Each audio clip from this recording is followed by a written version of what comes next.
All right, so here we go. Welcome everyone to Elevate Your Narrative Strategy. We're really excited to be with you today. And I'm so pleased to have Ian here sharing their information and expertise with us. So if you're not familiar with Rooted, we'll just do a little bit about Rooted first, and then we'll hand it over. So here is a little bit about our mission.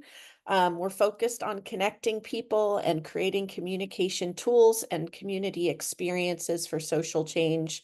What that really means to us is having places and spaces that are, really centered in our values and helping us be ever more interconnected with one another. This first line I just like to always read. We believe to be good ancestors, we must recognize and honor our interdependence and co-design practices that are anti-racist. That is first and foremost at the sort of heart and soul of what Rooted is hoping to be a part of in this world together.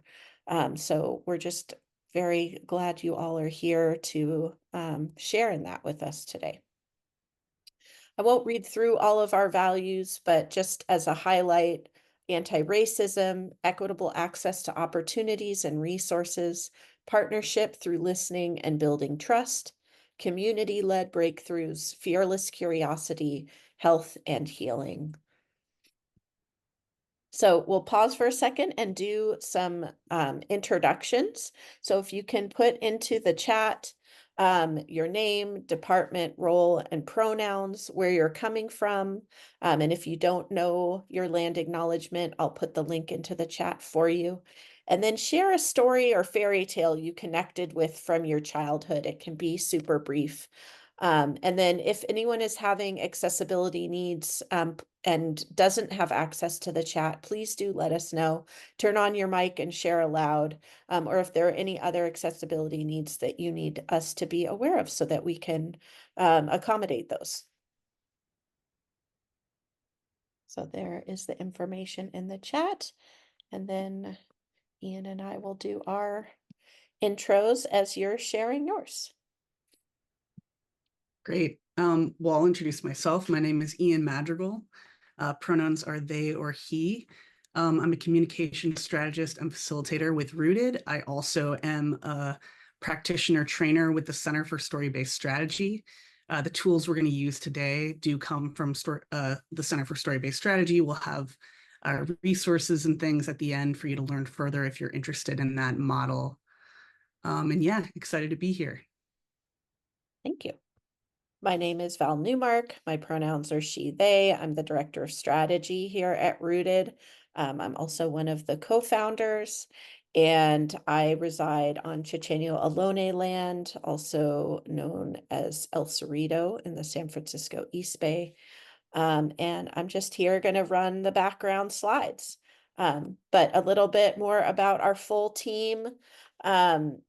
We have people all over the country, so you can usually find a Rooted person near you or relatively near you. But we're a small team, and yeah, just excited to do this work with you today. So before we keep going, we like to always take a pause for our community agreements. It's really important to us to create a space of belonging for everyone who attends our sessions and just, anyone who's participating in any meeting that we're doing. It also just helps us take a moment to center ourselves in the space together. So one, approach with curiosity, be open to new ways of doing and thinking, sit with discomfort, expect and accept non-closure, engage and be present, practice mindful listening, and please raise your virtual hand to share your thoughts. Try not to multitask when you're in this meeting with us all together, but if you have something you need to take care of, if you need to have a bio break or, whatever you need, just take care of yourself and have fun, which is number 9. So, do your best to stay present, but we understand there's lots of things that are going on around us. Be aware of power dynamics, consider the space you consume and share space. Speak from your experience, assume best intent, and acknowledge the impact of your words on others. Accept restraints as presented. Ideate, yes, and share ideas freely and openly, embrace being messy, and put aside perfectionism, especially in this space. This is a time where we can sort of let go of some of those restraints and perfectionism that we hold onto ourselves. This is a place you can really let those things go and be able to share with your colleagues and show up really as yourself. What's shared here stays here. What's learned here leaves here. Be willing to slow down, notice, and name what is coming up in the room. That's an especially important one in this kind of work. There'll be times of discomfort and just notice them and allow them to be. And then last thing, anything else that anyone would like to share? Well, first of all, I realized I forgot to say anything about where I am. I'm on unceded Piscataway territory in Baltimore, Maryland, for all of my East Coast folks, though I'm originally from California, and I wish I could afford to be back there with you all. I also just wanted to call out some of the stories that I'm seeing pop up in the chat. I have The Wizard of Oz, literal stories about fairies from an English grandmother, a lot of magical kind of themes, Hansel and Gretel, someone who kind of regrets connecting with Harry Potter, more Wizard of Oz, Rumpelstiltskin, Charlotte's Web, some really good ones in here to kind of get our juices flowing for an activity we're going to be doing toward the end. So today's agenda, we just went through the welcome, context, and community agreements.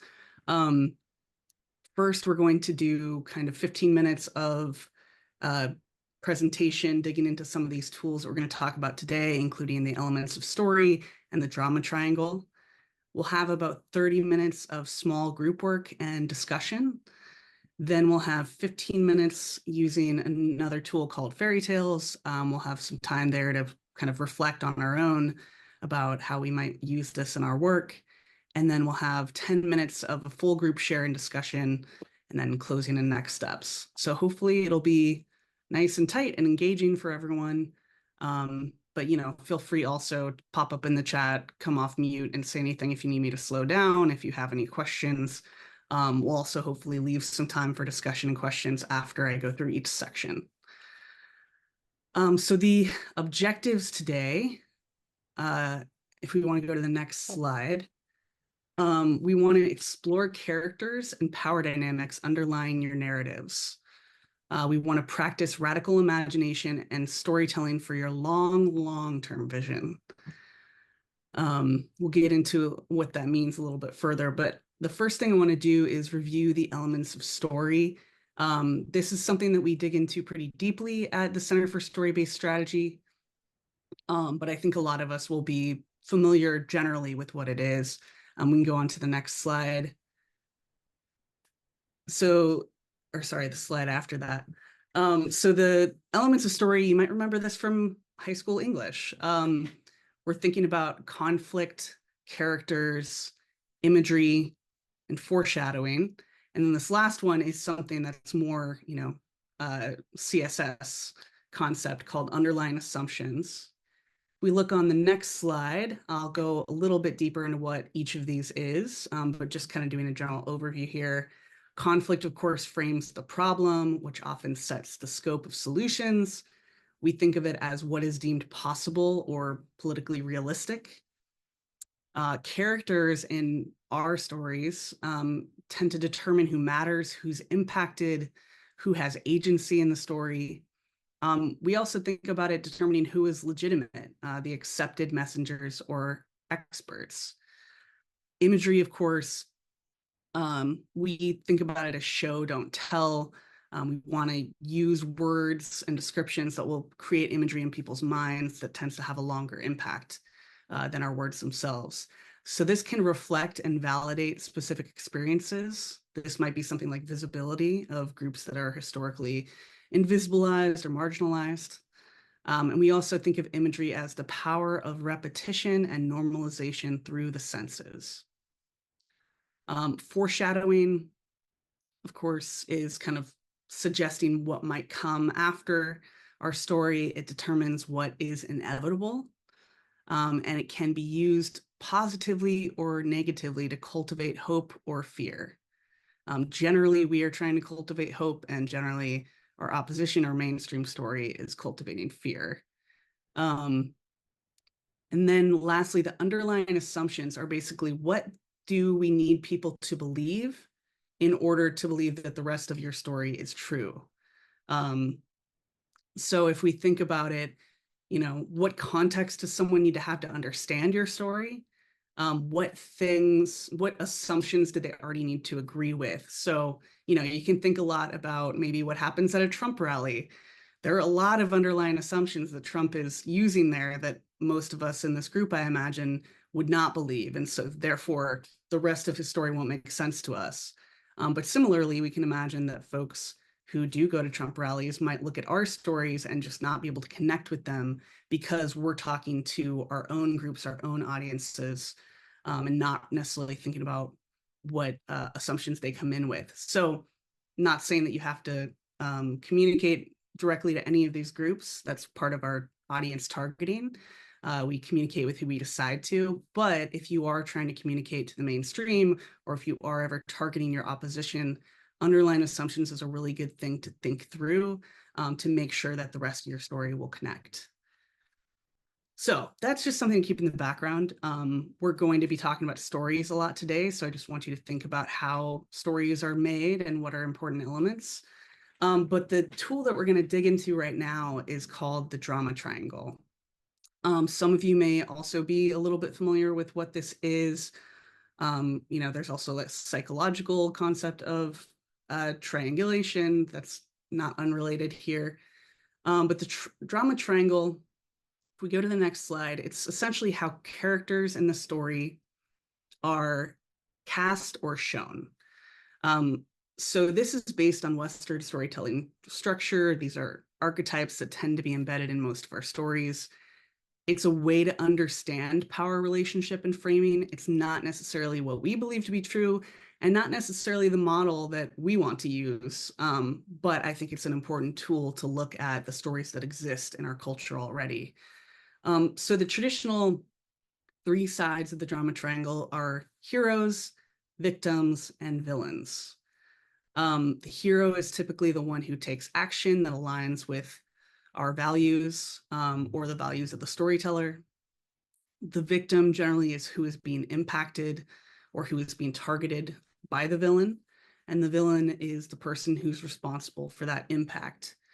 So you can imagine how a lot of stories would fit pretty neatly into this. Some of them might have more difficulty fitting into this. A lot of times what we tend to do in movement culture, nonprofit culture, is to maybe not name a specific villain and instead talk about more of an abstract concept. So that's part of what we want to do in this exercise, is get a little bit more concrete and think about how we want to structure our drama triangle and how we might also want to invert it and play with it to come to an outcome that more reflects our values. So playing with the drama triangle can help us practice framing and reframe the story. So I'm going to go through a little example of the drama triangle. I'm going to assume that most folks here are somewhat familiar with The Lion King. This is the image from the movie poster. You can see even how the characters are drawn here. You can kind of put the drama triangle over and get an idea of who they are. So here I would say generally the Lion King himself is considered to be the hero of the story. The female lions and the children of the lions tend to be the victims here. And then Scar and the hyenas are seen as the villains. But what if I told you that the story Disney told us isn't the full story? What if instead of the story that we've all seen in the film, what if this is a story about how a lion named Mufasa from a very young age demonstrated feminine behavior? He sat with the female lions and groomed and made crafts. He started to feel like maybe he wasn't male or female. His father, who was the king at the time, was disappointed. This was supposed to be his successor, the king, but he was not manly. He didn't portray the ideals of leadership that his father had.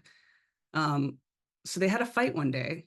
His father scratched him, left a scar across his face, and said, "I take your name." He took his firstborn son's name Mufasa and gave it to his second-born. This lion, now known as Scar, was disowned by their family. He left Pride Rock and joined the hyenas.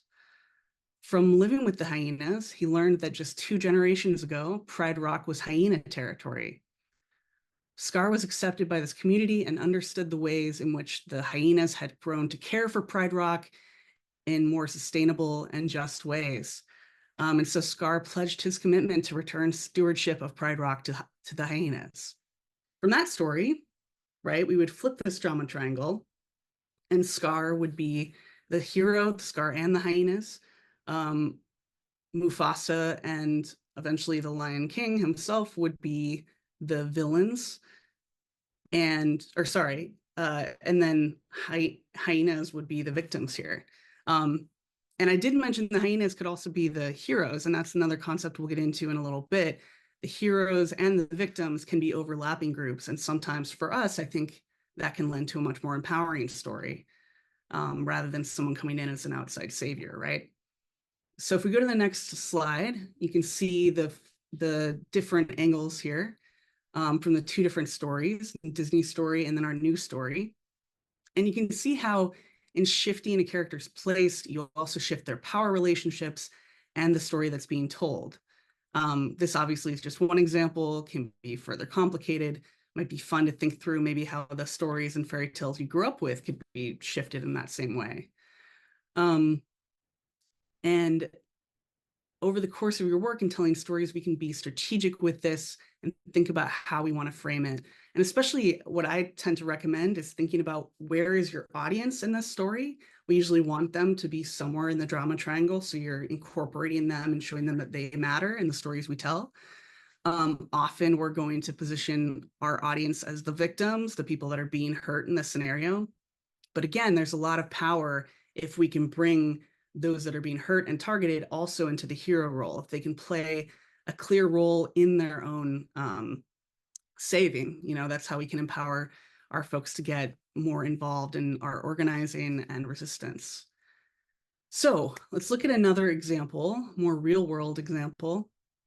If we think about police brutality, Black Lives Matter movement, we can think about the status quo narrative around policing, right? Police are seen as the heroes, children, community, law-abiding people are seen as the victims, and then villains might be gangs, criminals, and without saying it, often Black people seen here as the villains. If we challenge that narrative, what a different drama triangle might look like is the heroes are the Black Lives Matter activists, the victims are the children, community, and Black people, and the villains here are the police. And by framing Black Lives Matter activists as our heroes, we can also invite the folks that are in the victim group to join our activists and make a difference for themselves.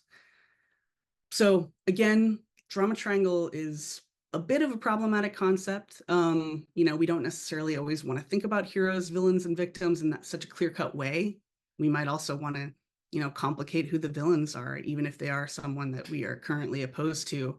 Is there a potential of bringing them also, giving them a path to becoming a hero instead of being the villain, right? So ultimately, this might be a kind of trope that we want to break down, but because it is so prevalent in our culture, it's really important to think about how we frame our stories around it. So again, these are kind of the underlying assumptions that people can connect to and make sense of our story. So that is kind of the broad overview. I want you to get a chance to play with this a little bit. So we're going to break into small groups and discuss the drama triangle. Oh, sorry, I forgot I had this animation here.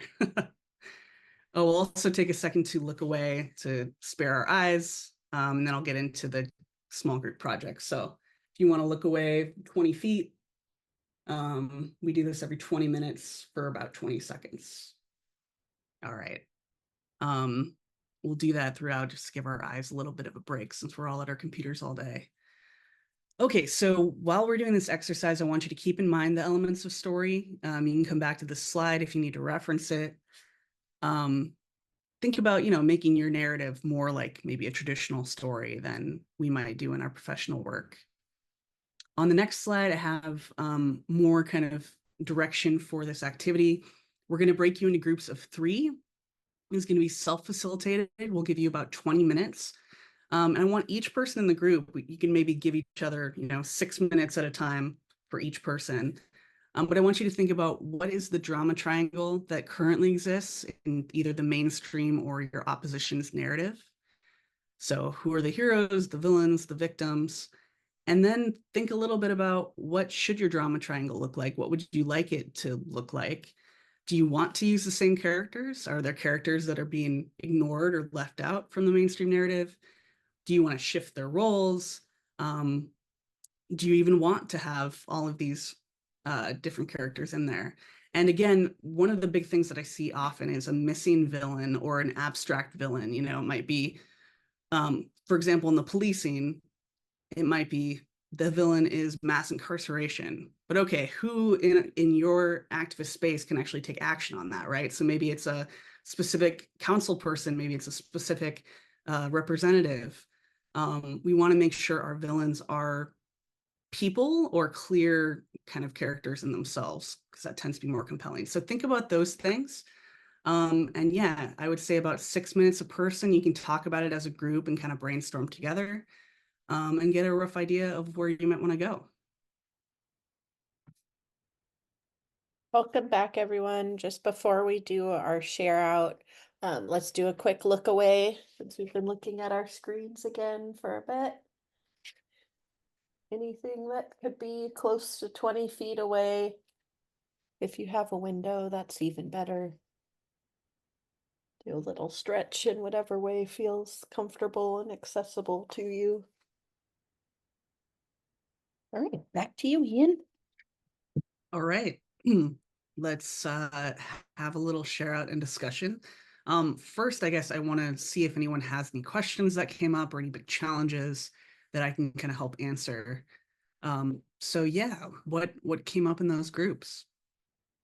How did using the drama triangle feel?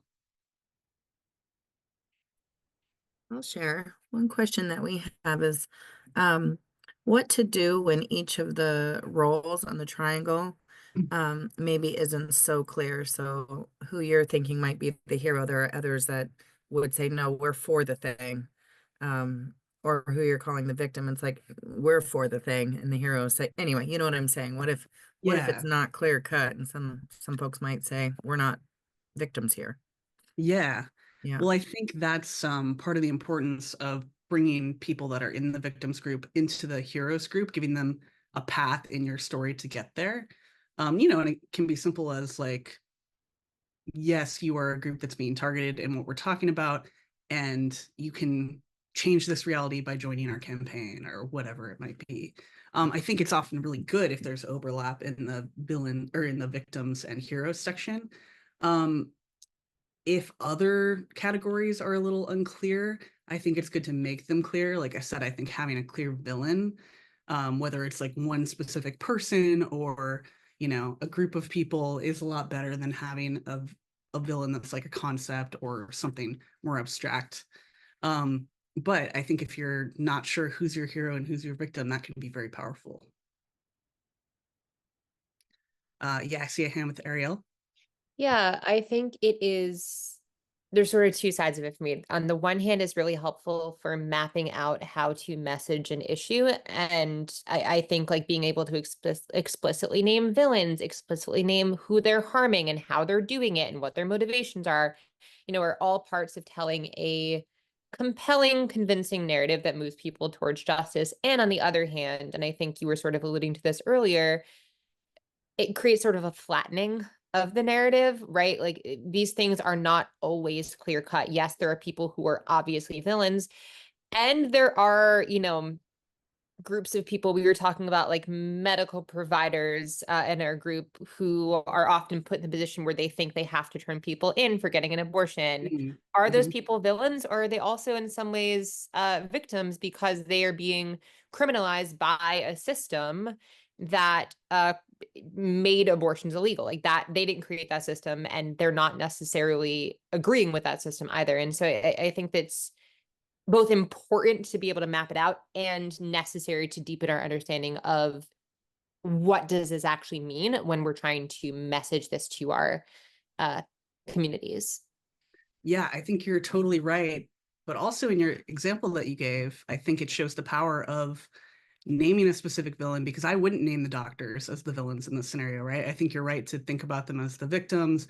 And depending on, who your audience is, if you're, say, an organization that organizes doctors, you could also give them a chance to become the hero by, following whatever you're suggesting that they do. But I think in stories like that, obviously there are generally minor villains who have to kind of carry out, the will of the government or the media, whatever group might be on the opposition here. But I wouldn't focus on the smaller villains. I would think about who is really in control here, right? Like that's the whole idea. Who can pull the strings? And it might be someone who's not at all in the mainstream narrative, right? Might be like a focus on the family type group behind the scenes that most people don't know about. You have to think about who do you want to be your villain? And I think you're totally right that like you don't generally want the everyday people or the conflicted people to be your villain. And I think also if you are, aiming at doctors, there's empowerment in making them heroes. There's also empowerment at naming them as victims, because I imagine a lot of people don't necessarily see them that way and are seeing them as the villain. So I totally agree that it's a tricky tool. We're actually thinking about overhauling it at CSS. But I think, making sure you know which characters you want to go and generally which box can really be powerful in how you frame it. So great. Any other questions?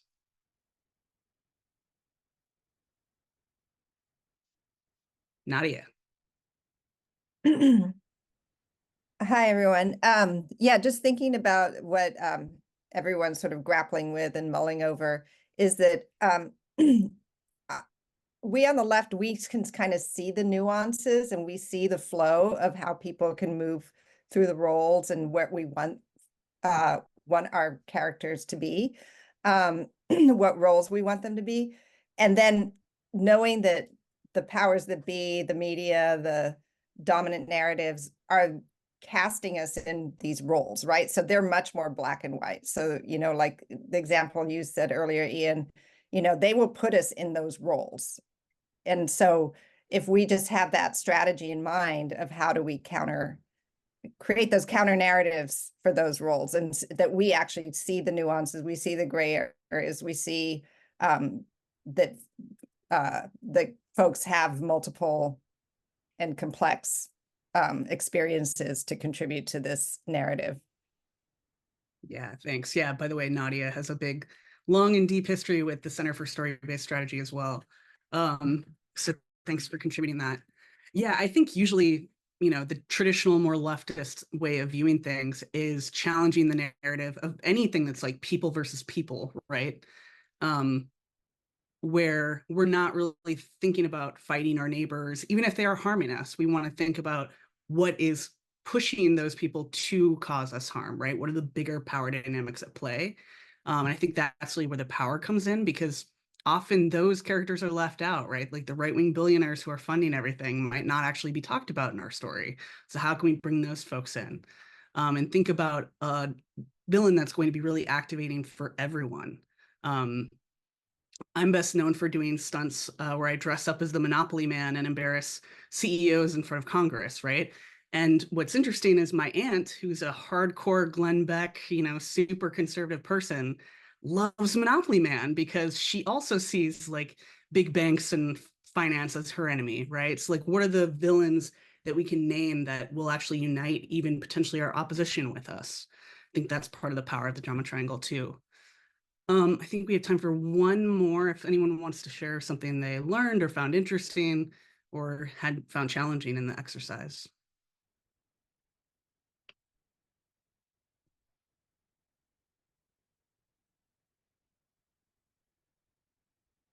Yeah. Hi. Thank you Hey. for this exercise. It's new to me. And great group, got a lot of help in there.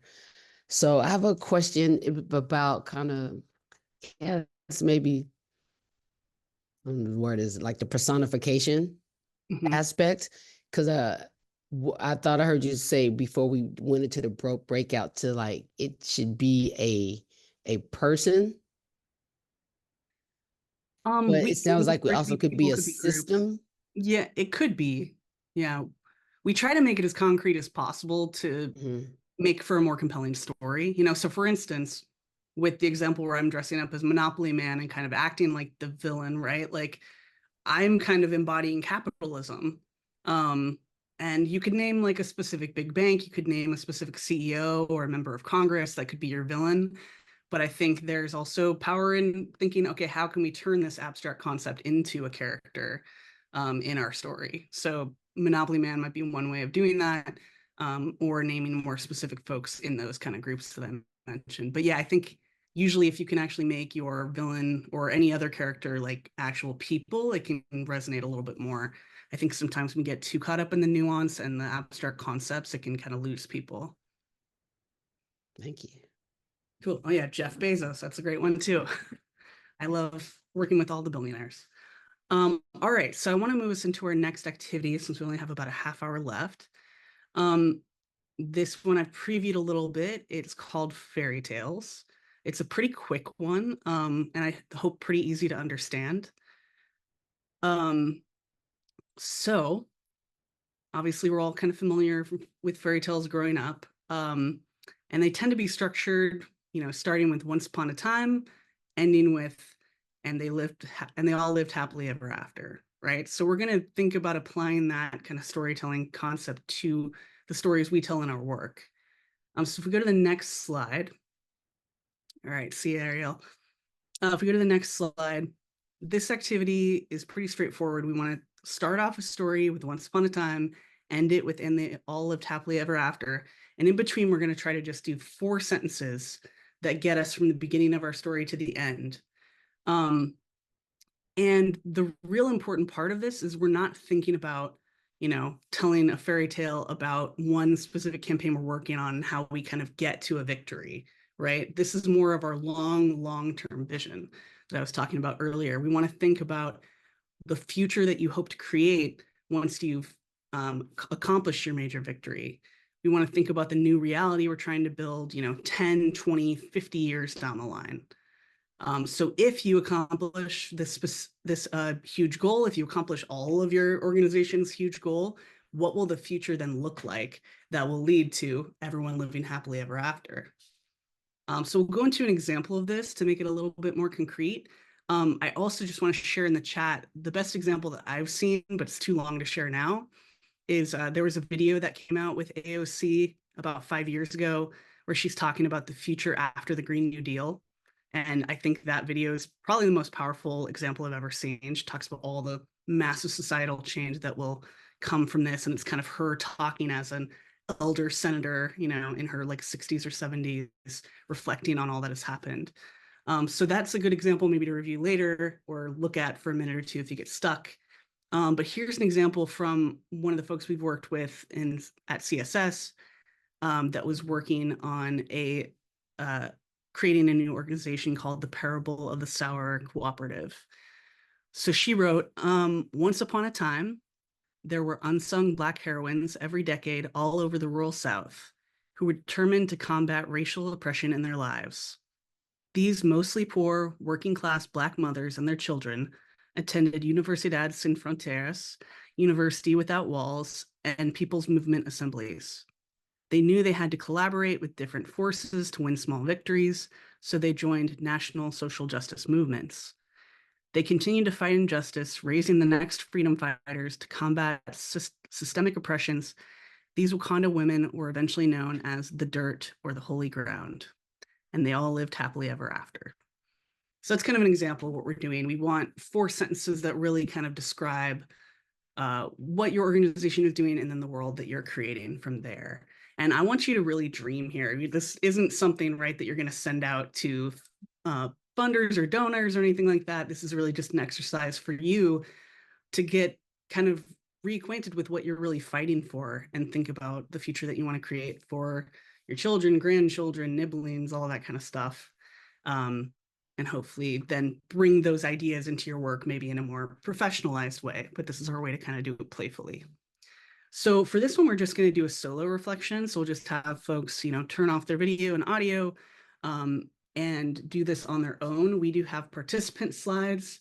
so you can fill in one if that's helpful to you. I'll share them over here.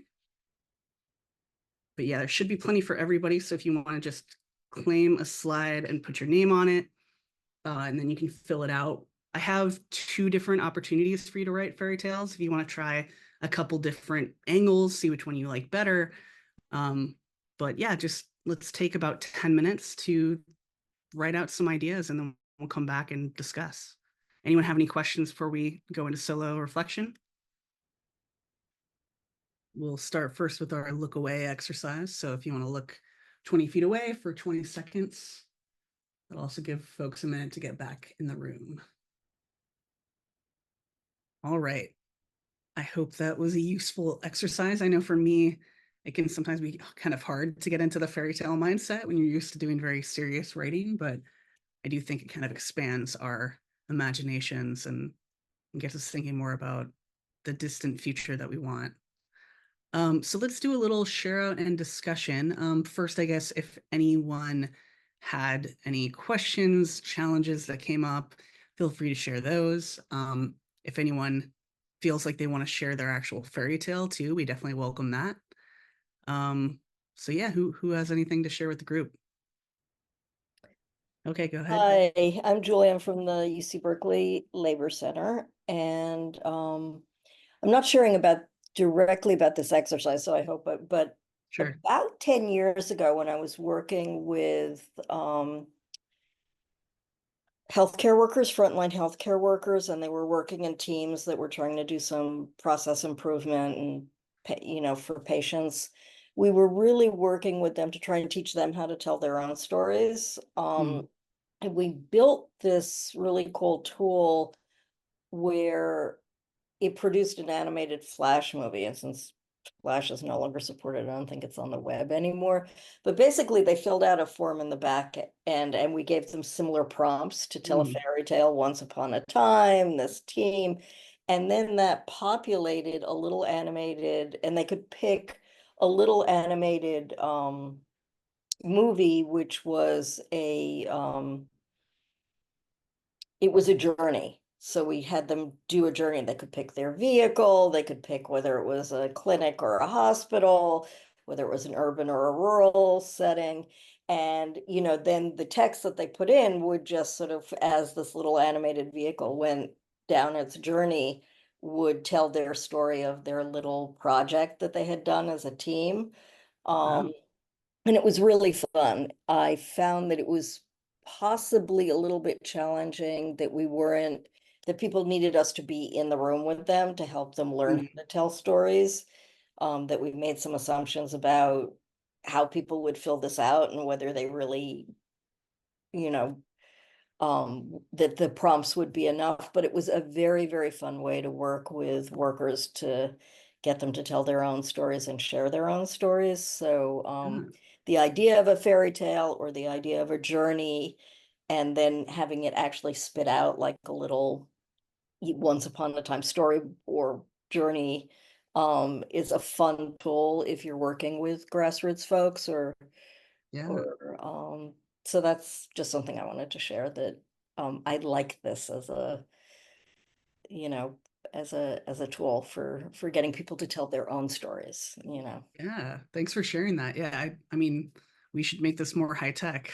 I also just like the idea of, having a little video they can then share on social media. Like I could definitely see that kind of taking off. Awesome. Elizabeth. I was interested. I don't know if Val remembers, but Rooted actually built something for us where we had a sort of tell us your story form that then posted to social media. And one of the prompts that we use, we work in sexual and reproductive health. So the prompt was birth control is important to me, or birth control matters was the hashtag that we were trying to get started. It's still floating around our website somewhere, but it's been a minute since we promoted it. But we similarly had got a lot of good feedback when we gave people a bit of a prompt and helped them to sort of get things started.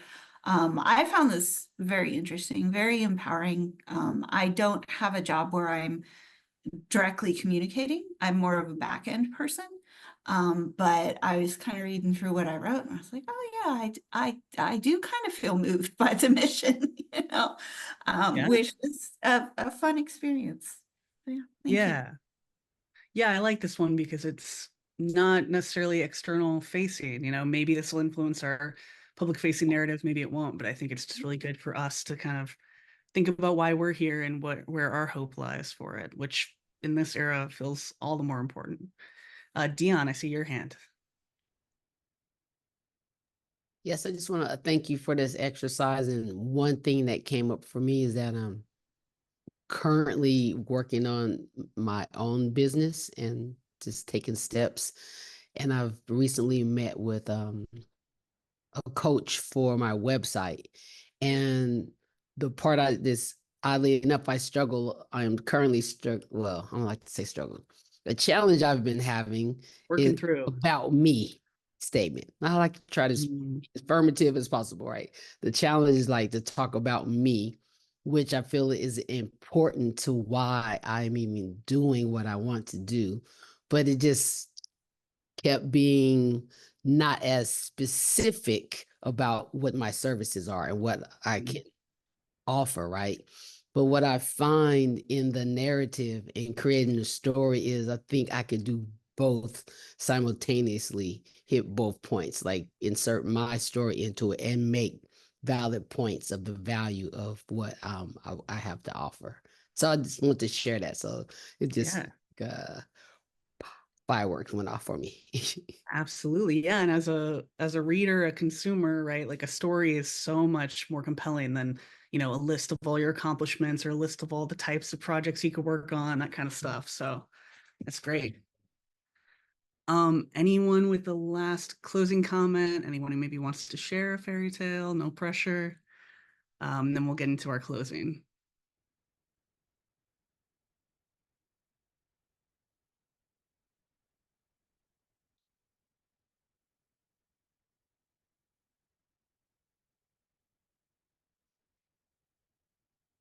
I can share mine.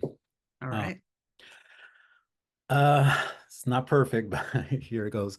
So once upon a time, there was an army of angry queer badasses all over the country who were determined to fight systemic oppression by uniting with all oppressed peoples. This army, led by trans NB queer folks, used strategic narrative bricks and actual bricks sometimes to shift public opinion for a united front that targeted corporate foot soldiers and their capitalistic leaders. The fight was arduous and long, but brick by brick, person by person, the army grew so large that the corporate capitalist overlords and their servants had no other choice but to flee or surrender. Soon after, the United Front of all newly liberated peoples developed systems of governing that distributed power and set laws to prohibit any capitalistic interest or power to take hold of the world. Wow. And they all lived happily ever after. Yeah. That's awesome. What group are you with? Because I want to get involved.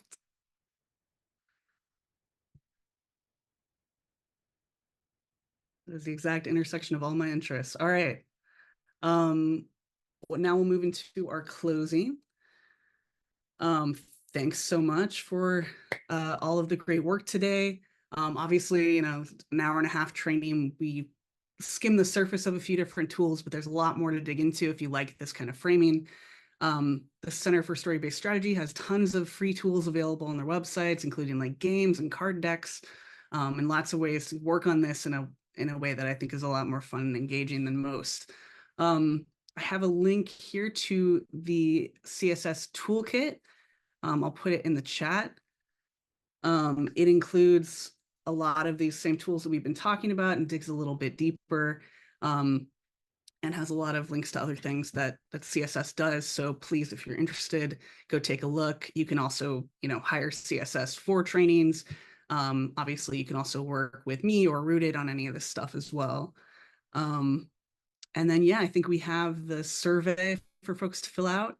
If you can start that now, we always get more feedback. We ask people to do it while we're still here. So maybe open up that link. And then for a closing activity, we just ask So you can share one thing into the chat that you want to commit to do in your next narrative intervention. I also shared the participant list again, and so you can contact one another and feel free to edit your information or take yourself off if you prefer.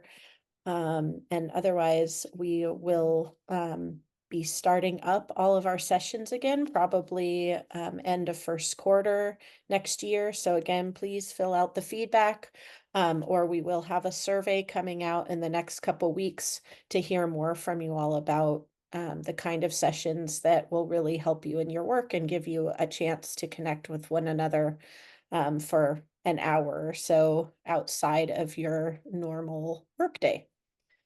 So thank you all so much for coming. We appreciate your time and your attention and contributions. And again, here's our information, and we hope to see you again sometime in the near future.